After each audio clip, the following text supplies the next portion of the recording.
13 त्या उन्हात उघड्या उन्हात बसणार आहे उपोषणाला. समाजाला किती भावनिक करायचं आणि समाजासमोर किती नौटंकी करायची हे शिकायचं असेल तर फक्त मनोज जरांगे याच्याकडून. कारण की आज उन्हामध्ये बसायचं म्हणजे समाजाला वेड्यात काढायचं, समाजाला भावनिक करायचं आणि तिथं गोळा करण्याचा हा केविलवाना प्रयत्न आहे.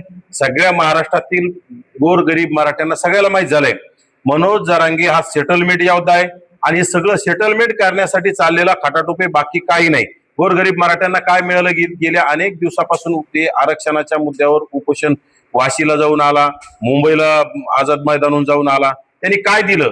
ते फक्त सेटलमेंट मिळाले. त्याच्या कार्यकर्त्याला 1300-1350 कोटीचे कामं मिळवून दिले आणि त्याच्यामध्ये याची पार्टनरशिप आहे त्यासाठी. आणि आता पुन्हा काय झालंय, मराठा उपसमिती बरखास्त करा म्हणतोय.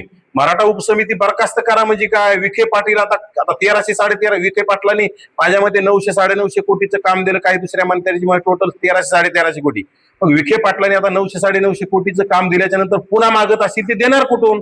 मग आता पुन्हा काहीतरी दुसरा उपसमितीचा अध्यक्ष बनवायचा आणि त्याच्याकडून पुन्हा पैसे मिळवायचे, त्याच्याकडून गुत्तेदारीचे कामं मिळवायचे आणि स्वतःचं घर भरवण्यासाठी हे चाललेला खटाटोप आहे, बाकी काहीही नाही. जरांगे कितीही उपोषण केले, किती आंदोलन केले, उन्हात केले, त्यांनी खरं तर कपडे काढून उन्हात बसावं आमची अशी मागणी आहे. कारण की याला एसी शिवाय करमत नाही, एसी शिवाय हा बसत नाही आणि हा म्हणतो मी उन्हात बसवतोय. सावलीत बसून कूलर लावून एसी लावून अगदी दुसऱ्या तिसऱ्या दिवशी सलाईन घेणारा सलाईन योद्धा, हा मॅनेज असणारा योद्धा आणि खोके घेणारा योद्धा हा खोटं बोलतोय आणि कुठेतरी समाजाला भावनिक साथ घालण्याचा केविलवाना प्रयत्न आहे. परंतु त्यांच्या समाजाने त्याच्यातून काय बोध घ्यायचा तो समाजाचा प्रश्न आहे, त्या आपण त्याच्यावर बोलणं योग्य नाही. मुख्यमंत्र्यांना सुद्धा बोलवायचं. हे बघा, मुख्यमंत्री आजपर्यंत कुठल्याही उपोषणाला कुठल्याही आंदोलनाला भेट द्यायला आलेले नाहीत.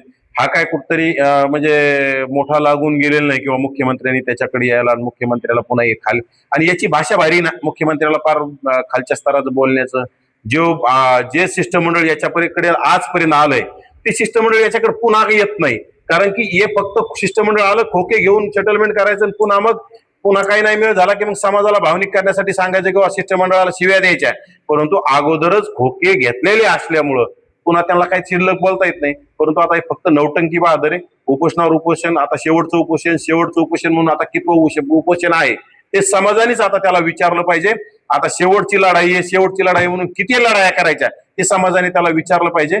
आणि खरं तर ईडब्ल्यूएस सारखं आरक्षण गेलंय आणि ओबीसी मध्ये घुसून काय फायदा झालाय? ओबीसी मधून जाऊन गोर गरीब मराठ्यांना ज्यांना कुणबी प्रमाणपत्र मिळालेत त्याचा फायदा किती गरीब मराठ्यांना झाला, किती गरीब मुलांना झाला, किती ज्यांना नोकऱ्या मिळाल्या? हे काही नाही. फक्त जरांगे हा निजामी मराठ्यांसाठी, प्रस्थापित मराठ्यांसाठी काम करतोय. ज्यांना पंचायत म्हणजे स्थानिक स्वराज्य संस्थेमध्ये नगरपंचायत, नगरपालिका, महानगरपालिका, पंचायत समिती, जिल्हा परिषदेमध्ये घुसखोरी करायची आणि ओबीसींच्या जागा बळकावायच्या, ह्या लोकांसाठी जरांगे काम करतोय. त्यांच्याकडून खोके घेऊन, रसद घेऊन त्यांच्या जीवावर चाललेलं हे आंदोलन आहे आणि फक्त राज्य सरकारला वेठीस धरायचं.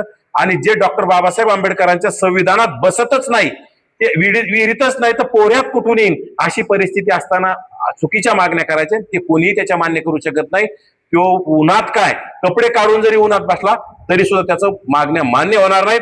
समाज किती आला आणि काही जरी झाला त्याच्या मागण्या आता मान्य होण्याच्या पुढे गेल्यात. ज्या नोंदीच नाहीत ते कुणबी प्रमाणपत्र भेटू शकत नाहीत. आता यांनी कुठेतरी दादागिरी केली. जे बोगस नोंदी मार्फत कुणबी प्रमाणपत्र वाटप झालेत, गेल्या हैदराबाद गॅजेट काढल्याच्या नंतर बऱ्याच ठिकाणी बोगस नोंदी मार्फत प्रमाणपत्र काढलेत. मग आता ते कुठेतरी व्हॅलिड होत नाहीत आणि व्हॅलिड होणार नाहीत तर कुठेतरी अधिकाऱ्यावर प्रेशर करायचं, सरकारवर प्रेशर करायचं, ते व्हॅलिड करण्याचा प्रयत्न आहे. तुम्हाला सांगतो अनेक जिल्ह्यामध्ये जरांगीच्या ज्या पिलावळी आहेत, जरांगीच्या आसपास असणारे लोक ते कुठेतरी त्या म्हणजे जे कुणबी प्रमाणपत्र वाटप करणारे समिती त्यांच्यावर जाऊन प्रेशर करण्याचं काम करतात.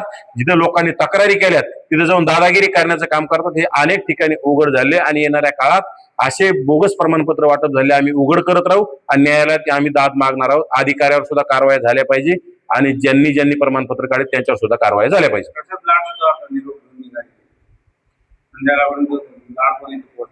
प्रसाद लाड काय मग काय 2-4 दिवस झोपलेला होता का आता गडबडीने निघायला लागला? म्हणजे हे सगळे नौटंकी दिसतंय. सरकार आणि जरांगीची मिली भगत आहे. कुठंतरी जरांगीनी रडायचं आणि सरकारने द्यायचं.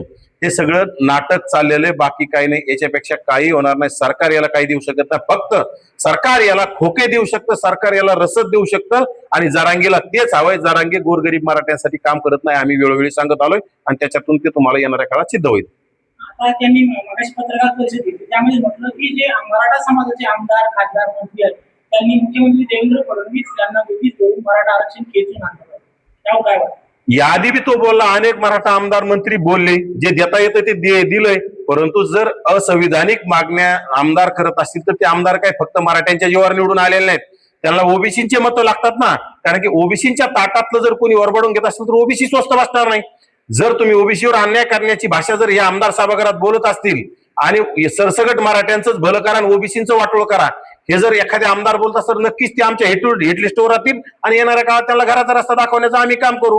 कारण की आजपर्यंत जे जे मराठा आमदार जरांगीच्या बाजूने बोललेत त्याला आम्ही घराचा रस्ता दाखवला. त्यामध्ये तुम्हाला डेमो माहिती आहे, बच्चू कडू अचलपूरचे आमदार, गेवराईचे आमदार लक्ष्मण पवार यांचं डिपॉझिट जप्त झाले आणि आमच्या घनसावंगीचे आमदार 5 वेळा आमदार आणि 18 वर्षे मंत्री असणाऱ्या माणसाला घराचा रस्ता दाखवण्याचं काम ओबीसीने केलंय. आणि येणाऱ्या काळात जे जे चुकीच्या मागण्याला जरांगीच्या समर्थन करतील याला सुद्धा घरी जावं लागणार आहे आणि नक्कीच ओबीसी समाज त्याला घराचा रस्ता दाखवेल. तुमची आता भूमिका काय असणार? ते उपोषणाला बसणार आहे, ओबीसीची काय भूमिका आहे? ओबीसी हे बघा, आम्ही सध्या ओबीसी जातनिहाय जनगणना हा खरा मूळ गाभ आहे ओबीसींच्या आरक्षण असेल, ओबीसींचे प्रश्न मांडण्यासाठी. त्यासाठी आम्ही ओबीसींच्या 100 सभांचं नियोजन केले. आमच्या 9 सभा झाल्यात. आज संध्याकाळी आमची आपलं सातारा जिल्ह्यात फलटण तालुक्यामध्ये संध्याकाळी सभा आहे, ओबीसी जातनिहाय जनगणना जनजागृती अभियान सभा. उद्या संध्याकाळी मेहकर तालुक्यामध्ये सभा आहे, परवा लोणार तालुक्यामध्ये सभा आहेत. आमच्या 100 सभा लवकरच कंप्लीट होतील आणि जरांगीच्या आंदोलनाच्या अगोदर आम्ही सभेचं घोषणा केली. कारण की ओबीसींची हे जनगणना सुरू झाली पण त्यामध्ये ओबीसी जातीचा विविध जातीचा कॉलम नसल्यामुळं ओबीसीच्या तोंडाला पानं पोचल्या जात आहेत. त्याचा आम्ही जाब विचारण्यासाठी जातनिहाय जनगणनेचा आम्ही मुद्दा खांद्यावर घेऊन 100 सभा घेत आहोत आणि उपोषणच करावं आणि समाजाला वेड्यात काढावं आणि आपले घरं भरावेत असा आमचा कुठलाही हेतू नाही. आम्ही समाज जागा करून समाजाला न्याय मिळण्यासाठी लढत आहोत.